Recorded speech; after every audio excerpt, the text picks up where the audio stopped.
All right, well, welcome back to another episode of Behind the Grind. I am your host, Sherrod Schuler, and I'm so excited to bring you this particular episode. I've been waiting for this conversation for a little while now, and so I'm so excited to share. Today in the grind seat, I have an individual that is not a stranger to the grind at all. My guest has worked with high-performing athletes on the planet, such as the NBA superstars Kevin Durant, Steph Curry, Kobe Bryant, and many, many more. But he's known as a championship-level performance coach. Based off the names that I just mentioned, you can understand why. Today, my guest, he teaches proven strategies. He improves organizations on performance. He creates effective leadership. He increases team collaboration.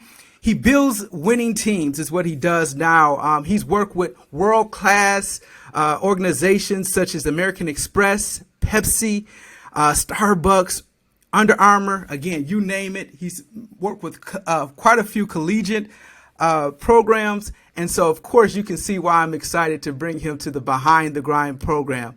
So without further ado, let me introduce you to my guest, Alan Stein Jr. Welcome to Behind the Grind. How are you? Oh, I'm fantastic, and I share in your excitement. I've been looking forward to this since we put it on the schedule, and I'm excited to have a fun conversation with you and add value to your listeners.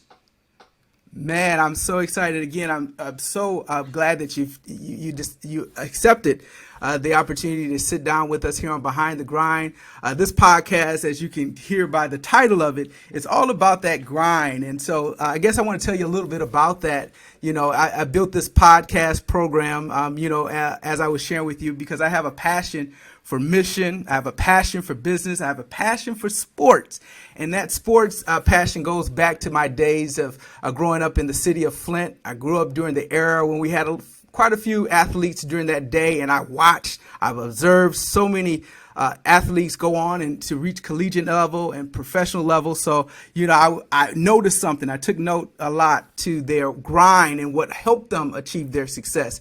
And so from that, I wanted to, I've applied that in my life. And so from that, I wanted to bring a program to help individuals beyond just sports, right? How to achieve and how to achieve at a high level. And a lot of that you can derive from the sports industry. So that's why we asked you to come out today and to talk to us a little bit about what you do and how you've worked with so many fascinating athletes. So let's start off right off. I was doing a little research on you, and I noticed that you have worked with Kevin Durant, right? So obviously we want to start there. Tell us a little bit about that connection. Tell us a little bit about you, how you got involved. It sounds like this may have been an early connection that you had with him. So just tell us a little bit about that, and as well as how you got involved with performance coaching. Well, how I got involved with performance coaching is pretty simple. Basketball was my first identifiable passion, and I fell in love with the game when I was 5 years old. And I'm so thankful and grateful that here 40 years later, basketball is still a major pillar in my life. So I'm so thankful that I've been able to make a life and a living doing something I'm very passionate about, which, again, I know you understand that fully. When the writing was on the wall that I was not going to be able to be a professional player, and that when my days of playing in college were over, so were my formal playing days, I decided to pivot and become a basketball strength and conditioning coach, which is a basketball performance coach. And I did that because while I was in high school and in college as a player, I started to develop an equal love for the training side of the game, for improving athleticism, running faster, jumping higher, conditioning, lifting weights. So I thought when I graduated, what could be better than combining my original love of the game of basketball with my new love of performance training? So I decided to become a basketball performance coach. I moved back home to a suburb of Washington, D.C., which is still where I currently reside, and became a basketball performance coach. And I did that primarily at the high school level because I felt that's where I could make the biggest impact. And I really enjoyed working with that age because I could be a role model to them as well as someone that could help them improve their athleticism. And I had a chance to meet Kevin Durant when he was 15 years old. So I actually met him, right around his freshman, sophomore year of high school. And I watched him play for a couple of minutes, and a few things were really obvious to me. Yeah. One, this kid loves to play the game. He has a really deep passion. I mean, he was playing his backside off, but he was smiling the entire time. So you knew that he loved the game. Wow. Two, he was very fundamentally sound. I mean, his footwork and his shooting mechanics for his age were unparalleled. Three, Kevin had a very high basketball IQ. He really understood the game on a cerebral level that would probably rival most coaches. But four, he was somewhat slight of frame. Kevin was very tall and slender. So it was obvious to me as a performance coach that the only thing that could limit this young man's potential would be lack of strength or power or size. Well, since that was my area of expertise, I figured it was a match made in heaven, and I really wanted an opportunity to be able to get Kevin to that next level and help him improve his strength and power and explosiveness. And it took a little bit of convincing before his mom let him come in for a workout, but once he did, I could tell that he not only had the physical traits to be an exceptional player, but he also was incredibly high character and was just a terrific young man. I mean, he's the type of player any coach would want to work with. So having an opportunity to work with him at a young age was a lot of fun for me. It was incredibly rewarding. But then that certainly helped me gain some notoriety and open up some doors, as Kevin continued to climb. Oh, that had to be awesome. I mean, to be able to say or to see, and I think that takes a special, just talking and discussing this with you, it takes some type of a way to see that ahead of time, so many years ahead of time to see someone rise to the height. Of course, you knew he was going to be a great athlete. That we can't deny that. But it sounds, based upon how we're talking, you were able to say, okay, you're a great athlete, but we can help you take it to your highest level, and you can provide so much value to help him get there. And it shows in this game today. I think, when we watch athletes, sometimes, they're pure talented. They can dunk the ball, they can do all these type of things. But as you described his fundamentals, you can tell that in his game today, that he's just not the guy shooting off of 1 foot per se. He's really sticking to the fundamentals of the game. And so definitely that's got to be something to put your mark, somewhat have a little something to do with that. It has to be pretty rewarding. Well, yeah, and that's really all it is. I'm very thankful to be a very small puzzle piece on his brilliant mosaic and his body of work. And, I firmly believe, Kevin taught me just as much as I'd like to believe I taught him. And so I'm incredibly thankful for that relationship. One story that I've not told publicly very often that really clued me in to his character and what type of great young man he was. There were often times where I'd drive 30 or 40 minutes around the Beltway and pick Kevin up before school would start so that we could get a workout in before school. And I would take him to a kind of a YMCA/rec center near where he lived in the Bowie, Maryland area. And we arrived one morning, and Kevin, like many teenagers, was not really a morning person. I would imagine that his alarm went off about 3 seconds before I arrived. And, so Kevin's always been a very quiet young man in general, or at least he was when he was younger. And you add that it's 6 a.m. and he really didn't have a whole lot to say in the morning. And I remember picking him up one morning and it was rather cold out. And, he had kind of his hood pulled up and kind of his hat pulled down almost over his eyes. And we walked into this YMCA type gym, and there was an elderly woman working the front desk. I'm guessing 75, 80 years old. I mean, she was certainly older. And she said, "Good morning, guys." And Kevin didn't say anything back to her, and he just kept on walking, kind of head down with his hood on. And she said, "Excuse me, young man." I said, "Good morning." And for that brief moment, I'm thinking, I don't know how this is going to go. First of all, at this time, I hadn't known Kevin very long. So he hadn't established the credit of what a terrific young man he was. And you figure most teenagers in that instance are most likely going to lash out or say something disrespectful, say a curse word, or worse, just ignore her and keep walking.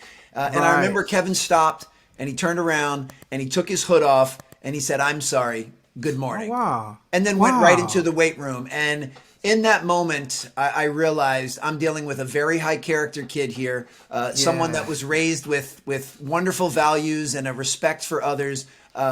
In that moment, I knew that he was going to have a ceiling of being a really, really, really good player. It was obvious he had the athletic tools. Everyone could see that. But when you can mix athletic tools with the intangibles and things like high character and being respectful, then there is no ceiling to what you can accomplish.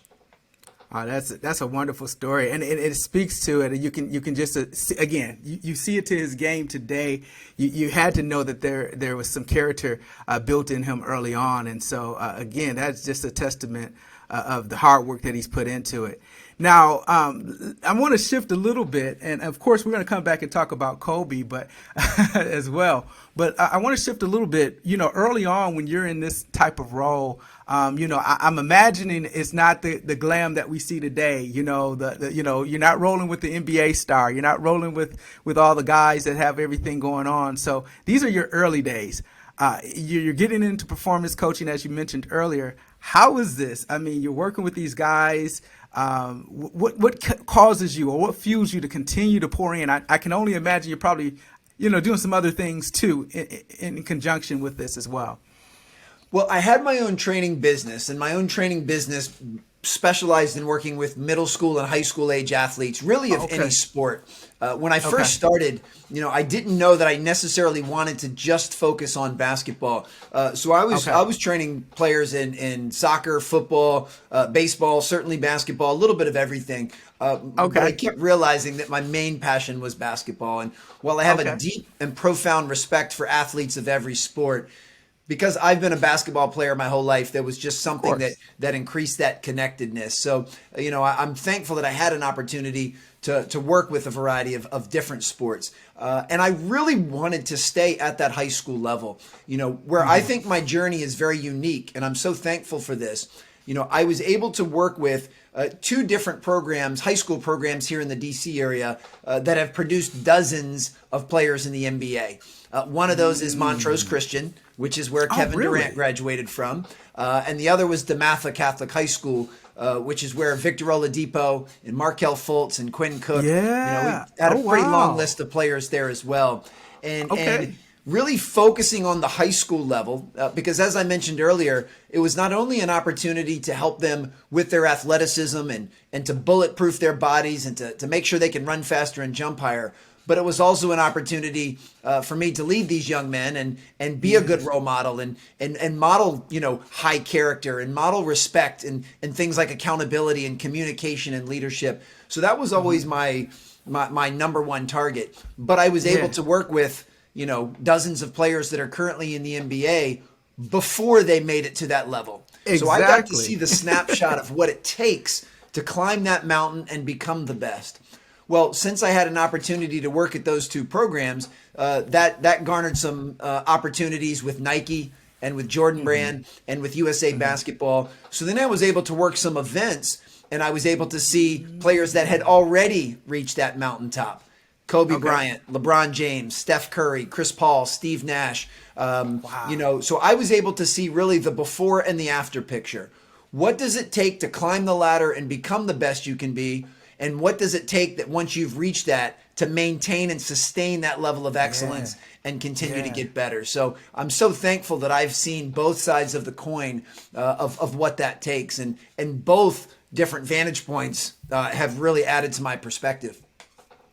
I think that's pretty dope, if you don't mind me saying that. That's pretty dope because, again, we watch the NBA games, we watch the collegiate games, we see them out there performing, sweating, but you actually saw them, as I would call it, behind the grind, per se. You saw them behind the scenes, you saw them putting in the work. You could probably tell which kid was putting in that work, who was touching the line, who wasn't touching the line, and so on and so forth. And probably based off the names that you just mentioned, I imagine a lot of them, they may have needed some coaching, but I imagine they stood out even in the practice. Could you contest to that?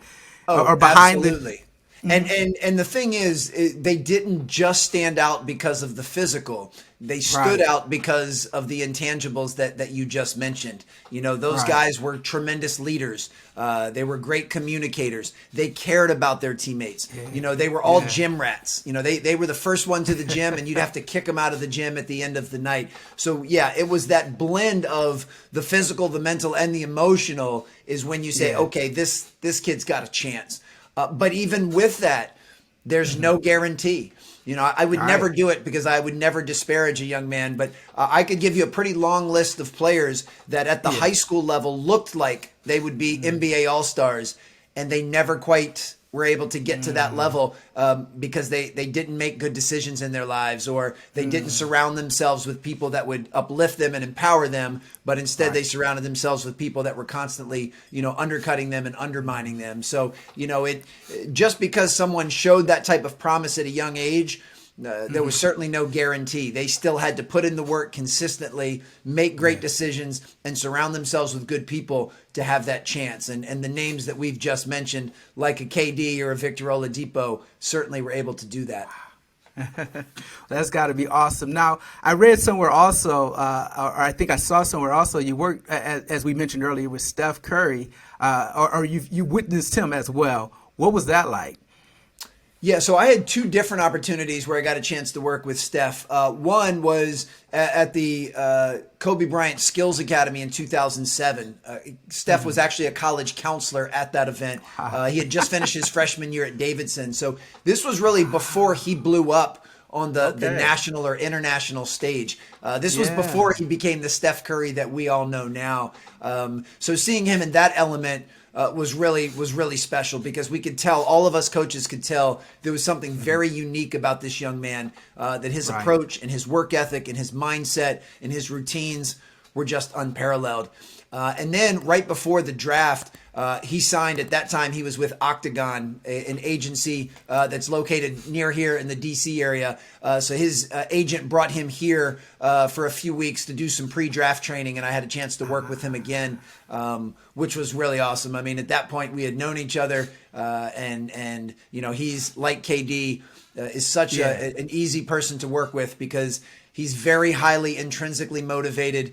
He's incredibly humble and coachable. You know, he's there for one reason and one reason only, and that's to get better. You know, so a player like that is an absolute coach's dream.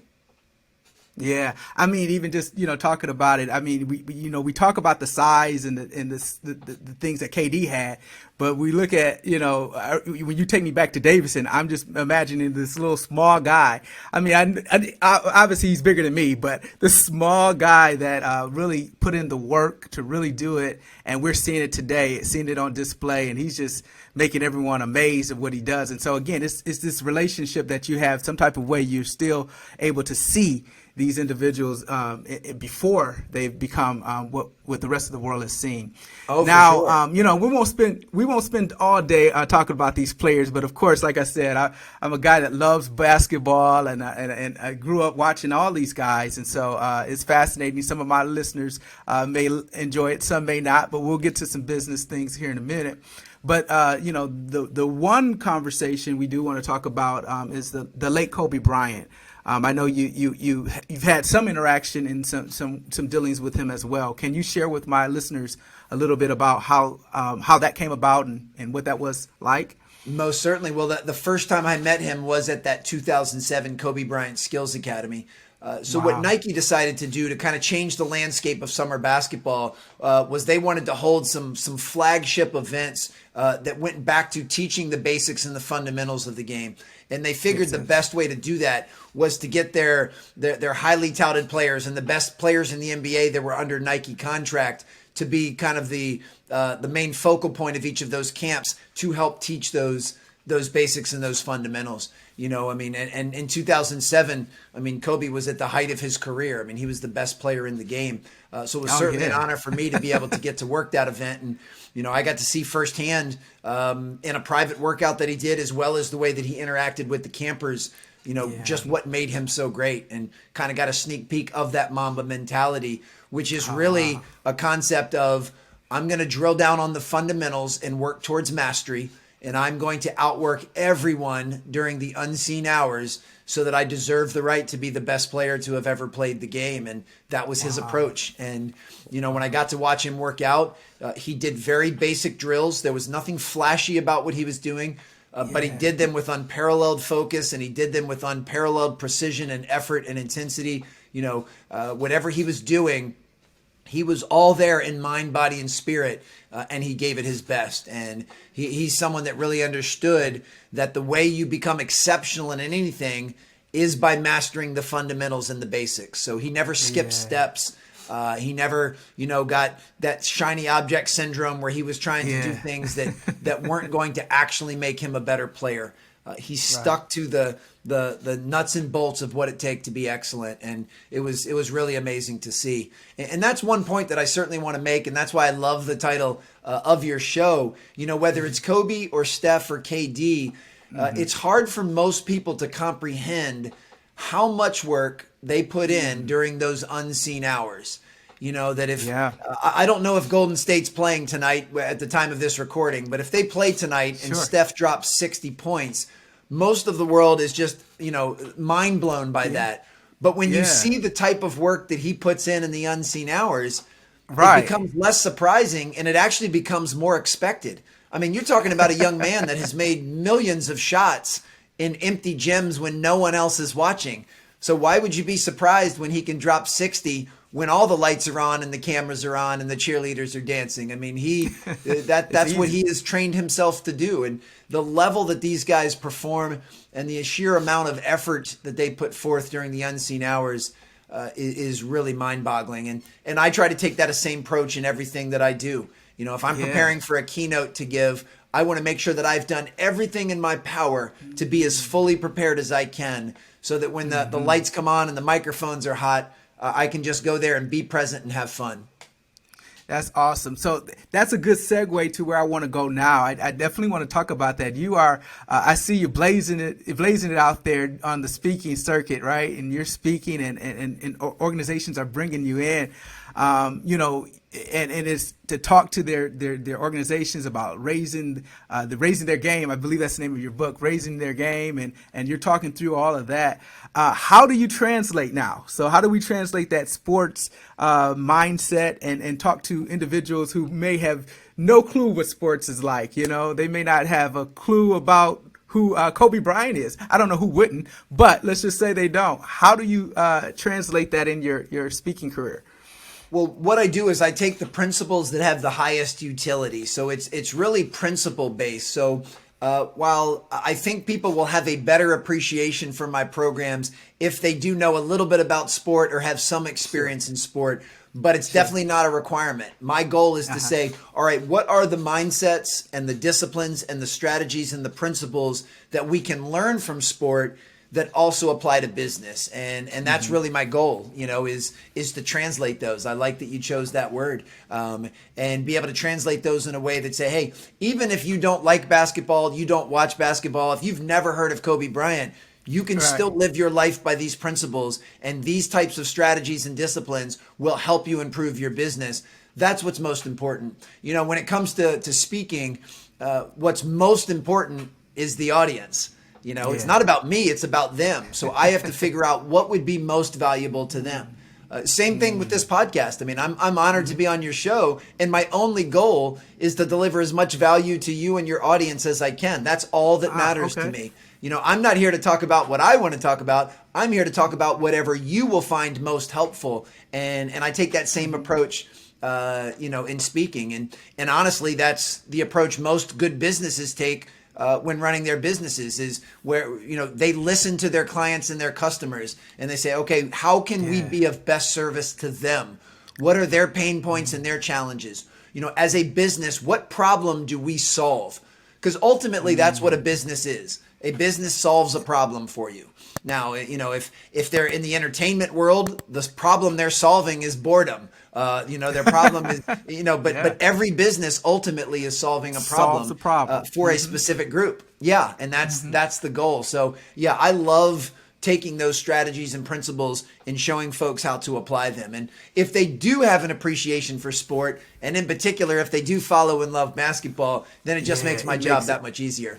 Yeah, it makes it so much sweet. I can imagine. But I'm sure you've gone somewhere where someone said, well, I'm not sure who that guy is. And absolutely. Now, I don't know that I've ever come across someone that hadn't heard of Kobe Bryant. That's true. Yeah, certainly some of the others. And I let them know that that's okay, that, that these principles apply across the board and they have such high utility. And that's why I've always believed that sport is a tremendous platform for teaching life lessons.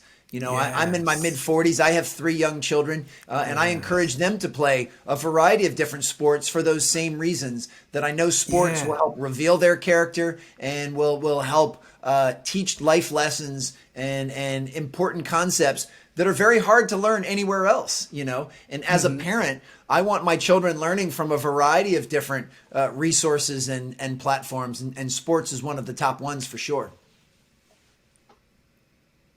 Oh, definitely. I think it definitely has built character. Like I said, that's why I baked it into my podcast to this day. Sports had definitely played a big part of it. Of course, you may not go professional or you may not play it in college, but those lessons and those principles that you learn and you watch winners, individuals around you, kind of like you described.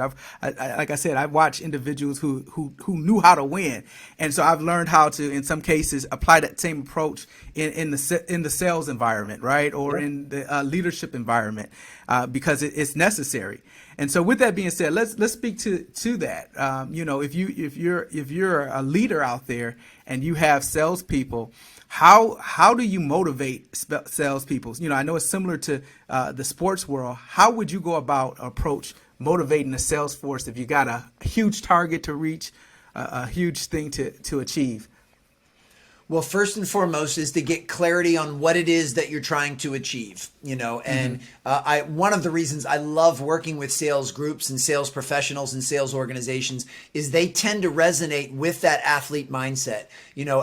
Athletes and coaches are very numbers driven and results driven. The goal of any specific game is to score more points than your opponent, and your goal is to win as many games as you can every season. Yeah, that's the whole point. Well, same thing with sales. So I can appreciate that someone kind of has that North Star of what it is that they're trying to achieve. And let's just say, as a sales professional, your goal is to sell 100 units a month. That's your target, that's your quota. So it's important to have that clarity of vision. However, what I highly encourage folks to do is, once you have that North Star, then shift your focus to the process and to the micro steps that it will take to increase the chance of, in this case, being able to sell 100 units. So don't be so fixated on the 100. Focus on what you need to do today to get closer to that 100. There's an acronym we use called WIN, WIN, and that stands for what's important now. What's important now? I can't be fixated. It's the third day of the month. I can't be worried about selling 100 units. All I need to do is focus on what I can control today. Who are some prospects that I could reach out to today? Who are customers or clients that I can forge a stronger relationship today? Who are the people out there that have the problem that my product will actually solve for them, that I can establish a relationship? How can I focus on that today? And if every single day you wake up and you focus on the process and you focus on what's right in front of you and you focus on what you can control, then over time, your results tend to take care of themselves. It's the same thing in basketball. The last thing I want a player thinking about in the first quarter of a game is, are we going to win or lose? Don't worry about that. That's in the future. What I want you to focus on right now, if you're on offense, is taking the highest percentage shot possible that we can get as a team. That's the only thing in the world you have to worry about right now when we have the ball, is what's the highest percentage shot we can get as a team. And then when we're on defense, the only thing I want you thinking about is what's the lowest percentage shot we can force our opponent to take. Let's not give them any freebies or easy ones. Let's make them take a really hard shot. And I tell you what, I've been around the game of basketball my entire life. If you consistently take high percentage shots and your opponent consistently takes low percentage shots, the winning will take care of itself. And it's the same thing with sales. If you focus every day on finding people that your product will solve a problem for and developing a relationship with them and showing them that you care about them as a human being first and as a potential customer second, you'll smash every quota that's ever put in front of you. So it's all about focusing on that process. Oh, that's very good. Thank you for sharing that.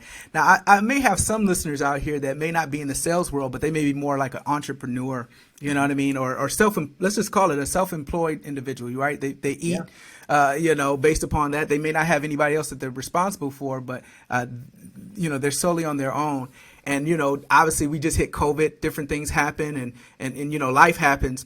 How do you motivate or how do you inspire individuals or even yourself? Like maybe you can share, maybe your early on experience, but how do you bounce back when in this grind of entrepreneurship and some months are better than others and you're early on into your career of this? Well, two things that I like to think about. One, I understand the concept of motivation, and I think a requisite level of motivation is important. And this may surprise you based on the fact people call me a motivational speaker, even though that's not what I call myself. But I don't think motivation is as important as discipline. I think at the end of the day, discipline trumps motivation. And here's why. Motivation is fleeting. Nobody feels motivated every moment of every day. But we can still exercise and choose to be disciplined as consistently as we choose to do so. And you can be disciplined in moments where you're not feeling very motivated. Perfect example, right now, whenever we conclude this recording, I need to get a workout in. To be quite honest with you, I don't really feel like getting a workout in. I don't feel that motivated to get it in today, but I will because I'm disciplined, and I'm going to choose the discipline of still getting a workout in, even when I don't feel highly motivated. And what usually happens when I exercise that discipline and I choose to be disciplined and I just get moving a little bit, then you start to create some momentum and you start to create some motivation. Many people get it backwards and think, I need to be motivated in order to act. And that's not the case. If you start to act, the motivation will usually follow very quickly thereafter. So I would focus more on being disciplined and not worry so much about being motivated. And that is so true in this past year where we've all been faced, with the challenge and adversity of a global pandemic. I can tell you, generally speaking, I'm a pretty motivated person compared to the average. But there have been plenty of times in this past year where I have lacked significant motivation, where I felt like I'm in a little bit of a lull and a little stagnant for weeks and sometimes months on end. And the only thing that allows me to continue to move forward and make progress is discipline. So to me, that's what's most important. And with that, anyone listening to this, give yourself some grace and some compassion. When you aren't feeling very motivated, don't beat yourself up over that. Don't think that there's anything wrong with you because you don't feel motivated. The highest performers in the world aren't always motivated, but they still do what they need to do when they need to do it because they choose to be disciplined in that moment. So anyone can choose to be disciplined. I think one of the big mistakes people make is they say statements like, well, I'm just not a disciplined person, or, I can't do that. I'm not disciplined. It's not a permanent trait like brown hair. You are disciplined any moment that you choose to be disciplined. That's good. So you may say, in the past, I've not chosen to be very disciplined in these areas of my life. That's fine. But don't say you are not disciplined, because you can choose and flip that switch whenever you want to. Yeah, that's good. I'm glad you brought that out. We definitely can make the choice. And that's part of the grind, right? Making that choice to do and to get up and to do, like you said, working out or doing that paperwork that you don't like to deal with, doing those things really actually pay off on the other end once you go through it. And so that's really good. Now, to a younger listener, someone who is looking, obviously they see the world ahead of them and they see some great things going on, and they're anxious to get there, right? What advice would you provide to individual, considering your career, right? What advice would you provide to some young listener that has the world ahead of them and they have some big dreams, may get frustrated, because of other things that may come up? What advice are you sharing? Well, there's two things. And one, this is probably the best piece of advice I've ever been given. And I'm so thankful I was given it when I was really, really young. And that is find what you love to do, where your passions lie. Find what you're pretty good at, where you're naturally talented, and then find where those two things intersect.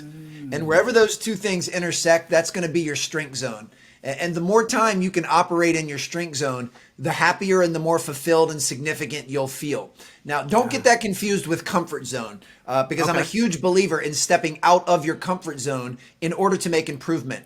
But as far as finding your calling or your purpose, if you will, your why, is finding what you love and what you're pretty good at, and then find where those two things intersect. Now, if you have things that you love, but you're not very good at them, those can still be hobbies. Those are still things you can pursue and should enjoy. But as far as how you'll eventually build a living and build a life, I recommend you find that intersection.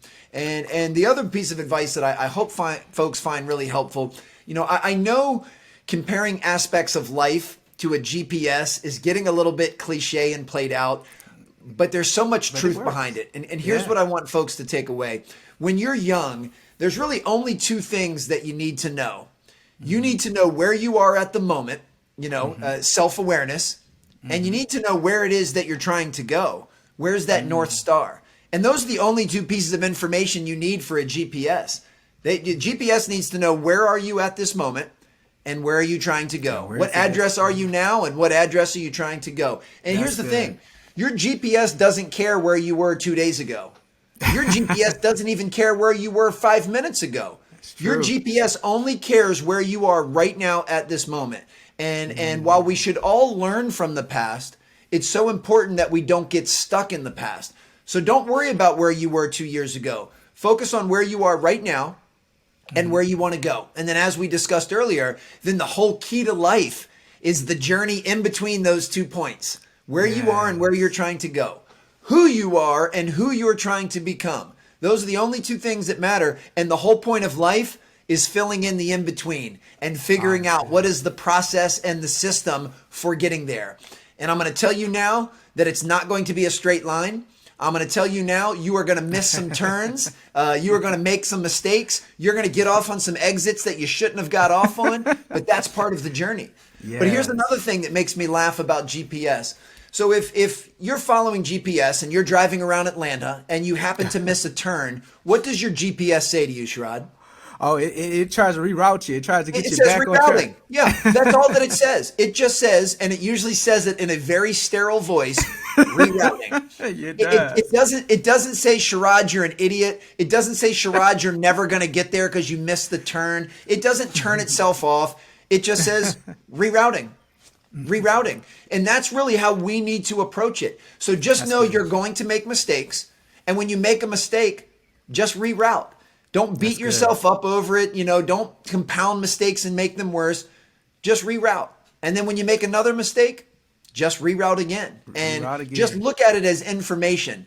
Don't attach emotion to it and make it worse by saying, well, I'm not good enough. I'm not smart enough. I'm never going to get there. Yes, you will. It might take you a little bit longer because you missed the turn, but eventually you'll get there. So as much as we're all just kind of numb to using GPS, those are two really good lessons we can pull from it. And I try to use those as guides in my life because I'm still trying to navigate the streets of my life to get to that end point as well. And the cool part is, one of the big differences is in GPS, you actually hope you arrive at your destination.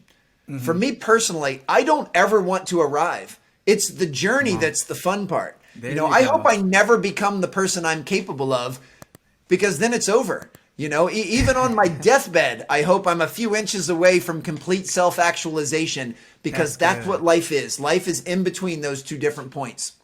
Yeah. Oh, that's spot on. And what you just added there, I think it's perfect for the young audience, because, we have a generation now that, they're striving for perfection. And if they don't get it right that first time, it does devastate them. It does crush their hopes and different things like that. But I think me and you kind of come from that area where we understand that it happens, and you just get back up and get reroutes, and you can get back up on it and work it out. We can make it happen. Part of what's helped me tremendously is I threw out the need made for perfection a long time ago. I'm not perfect. I'm far from perfect. I'm just as fallible as everybody else out there. And that's not what motivates me anyway, or inspires me. I'm much more interested in progress than I am in perfection. I don't actually believe there is such a thing as perfection. I mean, even take the game of basketball. In the history of the game of basketball, there has never been a perfect game played. I mean, think about that. A perfect game played would mean no one misses a shot. You never turn the ball over. Like, you look at some of that's never happened. So why are we aiming for something that is unattainable? Instead, let's focus much more on progress. Excuse me. Am I better today than I was yesterday? Am I moving towards my goal? Am I rerouting constantly and getting closer to that North Star? That's all that really matters. So don't worry about where you are at the moment or how perfect or imperfect you are. Just focus on the direction you're going. And as long as you're heading in the right direction and you're heading towards the person you want to become and the goals that you want to achieve, then there should be a sense of pride in that. This is good. Well, this will be my last business question, and we'll round up this great conversation. But I want you to talk to the leaders now, leaders who may be starting a team or leading a team, or they may be new to that team. How do they, because it seems like you know how to find talent. How do you build or put together the right team for your success? Well, I'll kind of walk you through a few steps that leaders need to highly consider. And they may use slightly different terminology than I use, but for the most part, you need to have clarity of vision and purpose. So you need to know, if we're talking about a business, why does this business exist? Who are we and what are we here to do, and who are we here to do it for? You need to know that. And once you have that clarity, and in that case, that would be kind of your North Star. That would be the end result that you put in the GPS. Then what you need to do is you need to create standards of excellence that everyone on the team will need to live up to in order to increase the chance of that happening. So if our goal is to do this and provide this, and we're doing it for this group, what are the standards that all of us need to live up to in order to increase the chance of that happening? And once you've created those standards, then you need to learn how to hold each other accountable to those standards. So if you and I are teammates, Sherrod, and you're not quite living up to one of those standards, you step out of bounds, if you will. I need to care enough about you, and I need to care enough about our team that I'm going to hold you accountable to that. And it's not going to be a personal attack. I'm not going to talk at you. I'm going to talk with you and let you know that, hey, we've both agreed to be a part of something bigger than ourselves. And in order to have a chance of reaching that goal, we all need to be swimming in the same direction. So I'm here to help you and to support you and to coach you into doing what's right. And the level at which you can do that is ultimately the culture that you create. Your culture is really the marrying of your beliefs and your behaviors. This is what we believe as a team and an organization, and this is how everybody acts on a daily basis. And when those things are in alignment, and they're in alignment with your values and your core beliefs and your mission, now you've got everybody going in the right direction. And that is when the scoreboard, as they say, will take care of itself. That's when you'll become a very successful business, when all of that is in alignment. And then the goal is to be able to find and attract the people that will fit perfectly into that culture. Attract the type of people that want to be held to a high level of accountability. People that feel aligned, with your mission and your vision. And once you've attracted them and brought them on, then it's your job to pour into them and to develop them so that they want to stay and they want to continue to be a part of your organization. And when you can do all of that and create that perfect storm, then you've got a winning team if you're in basketball, or you've got a winning team if you're in business. And just to make sure I'm crystal clear, even though everything I just laid out is incredibly basic, there's nothing easy about any of that. No. If that stuff was easy, every business in the world would have a great culture, but it's not. It's hard to be the gatekeeper of that type of culture. So, these things are basic, but they're not easy by any means. Oh, man. Well, thank you for sharing. Of course, I'm trying to, as you can see, I was trying to get all I could get in on this short conversation. So, of course, I'm sure you expound so much more in so much in the different organizations you go to and the different individuals that you serve. So, with that being said, for my listeners, what is the best way to continue this conversation if they want to follow you, to connect to you, and to learn more about the programs that you offer? Well, I have two different websites. I have AlanSteinJr.com, which is basically everything that I do from a speaking standpoint. And then I have StrongerTeam.com, which is where I offer coaching services. I've got an online course, book, podcast, and things like that. And then I'm very easily found and highly accessible on social media. So at Alan Stein Jr. on Instagram or LinkedIn or Twitter or Facebook. If anyone wants to continue this discussion or has questions, I love engaging with folks on there. So try to be very accessible and easily found everywhere online, and really aim for a high standard of getting back to people very promptly when they reach out. Yeah, definitely. And I just want to let you know, you're definitely world class, and just glad that we had you on our program today. Behind the Grind was definitely blessed with the nuggets that you dropped here today. They were definitely rich. And as you said, these are things that we can translate both into life, sports, all of that. It is principles that we definitely can use in those areas. So thank you so much for sharing. But before we actually get out of here, I just have a couple. Now you might get in trouble with these questions, but a couple of fun questions that I want to ask you. So, but we'll go real quick here. Bird or Magic? I'm going to lean towards Larry Bird. That one really is a coin flip. You know, I think Magic's arguably the best point guard to ever play the game. But Bird was just a stone cold assassin. So it really just comes down to, you know, what you value most. I don't think young kids today understand how good Larry Bird was. And we also have to remember, I mean, he was kind of cut down in his prime with that back injury. You know, I mean, he was basically the perennial MVP of the league when he started having massive back problems. You know, if you could take Larry Bird's career and extrapolate it over the course that somebody like LeBron has played, we'd see numbers that were just awe-inspiring. All right. I've got a couple more. Sure. Steph or Isaiah? As far as, I mean, I'm going to go Steph Curry all the way. Okay. And I think Stephen Curry will go down in history as the greatest shooter the game's ever seen. And I know that shooting is only one aspect of being a well-rounded player, but I think he's able to do things from a playmaking and shooting standpoint that are just so next level, it's unbelievable. And he's doing it against the best players in the world. Awesome. Well, I won't share no more. I have a couple of questions, but I don't want you to get in any troubles, right? Sure, you ask away. I don't get in any trouble. I love these questions. You can fire away. No, that we'll end it on that note. But that was definitely fun. Definitely, just going definitely as you described, Larry. That is definitely true. By far. I know we talk about LeBron today, but like you just described, if Larry had, some of that things that we got going on today, his career could have gone as far as his as well. So, oh yeah. Well, here's one final point that we'll put a bow tie on everything, and I love those types of questions because they're so much fun for just discussion and debate.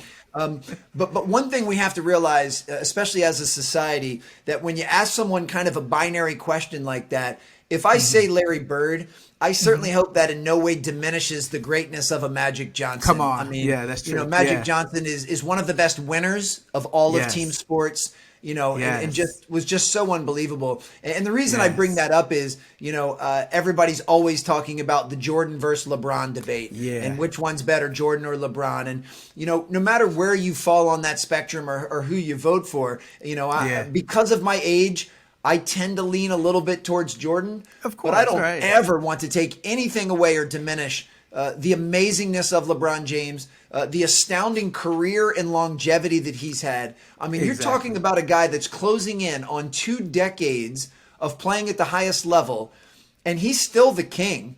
I mean, until somebody takes that crown from him, he is the best player in the game. And having done this for 20 years, his ability to sustain excellence is remarkable, and we could put Tom Brady in that exact same conversation.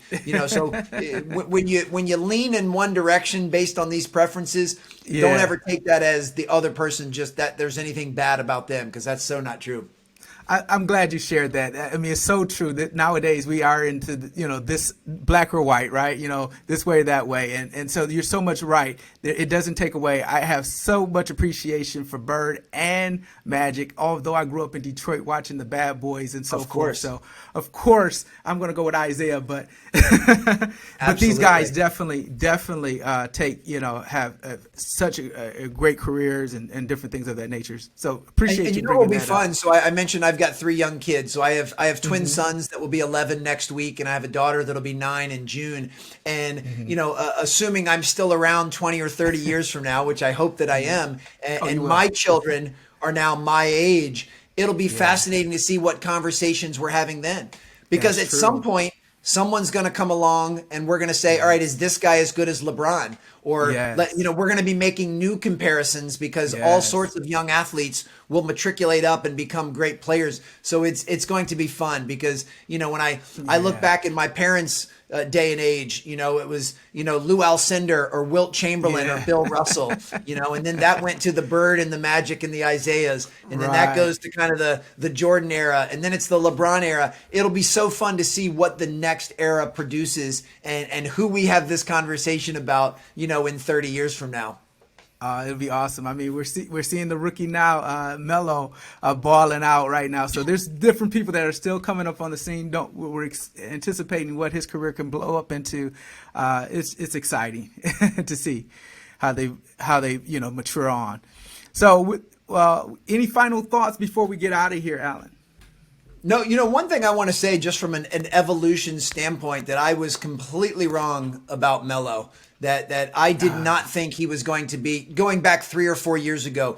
I did not think he was going to be better than Lonzo, and I definitely didn't think he was going. Oh no, not when I watched him play in high school. I thought Lonzo was the best player of the 3 by far. So and all I can say with that is part of going through this journey and meandering is the ability to reroute. And this is one where I absolutely have to eat my words from several years ago. I did not think he was going to be as good as he's turned out to be. And he is really an exceptional player. I mean, his basketball IQ and his ability to play make is remarkable. And I think he's going to be a lot of fun to watch for a lot of years to come. Awesome. Yeah, that's interesting. You say that for someone who definitely pays attention. You've seen people at different stages, and you had to admit that you might have missed that one. That's interesting. I definitely missed that one. All right. Well, we truly enjoyed this conversation. This was right up my alley. For most of you who are listening, I hope you enjoyed the sports talk and hopefully you enjoyed the tips to life and how we can take advantage of learning how to achieve our highest and perform our highest in our life. And it's not just about motivation, of course. It's more about the disciplines is what we learned today. So with that being said, I will see you on the next time here on Behind the Grind.